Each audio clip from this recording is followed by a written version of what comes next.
ભોગતા બોલો બાપુ. ખાનો ક્યાં ગયો? ઈ તો ઓલા હરેશભાઈ ના ઘરે બેહાડે ન્યા ગયા છે. પણ બતા તમને નો ખબર હોય મને ખબર હોય ઈ આવડો વતન કીધું ને એને લાભથી મોઢે હકતી જ નથી. અને તમે તો જવા દીધો. બાપુ મને ઈ વાતની કઈ ખબર ન હોય ને. માર ગામ દી ખાયેગા એનો જરા લાભથી હકતી નથી કોઠે હકતી જ નથી લાભથી. તો જાવ ઘર નકામન ખાઈને ન્યા બેહે ની જો કે. ખાઈ જશે ને તો તકલીફ પડશે લેવું દો એકદમ. આ વાતની તો મને નથી ખબર. મને તો કોઈ કીધું જ નહીં આવું. જી હોય ઈ.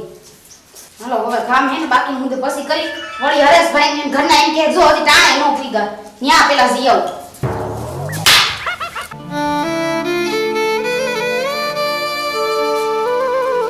યાર પણ મારો બેઠું પેટમાં એવું દુખે સોડાય હમાય એવી નથી હવે પૂછ્યા ઓય હા કેમ આમ બેહી ગયા છો આમ ઢીલા થઈને આવો. અરે મારું બેઠું પેટમાં દુખે પેટમાં દુખે છે કેમ આ ગમે એમ લાપસી જરાક સપટી ખવાઈ ગઈ હતી સપ્તિક ખાલી દોઢ તાંડા જેટલી હે કેટલી ખાધી દોઢ તાંડા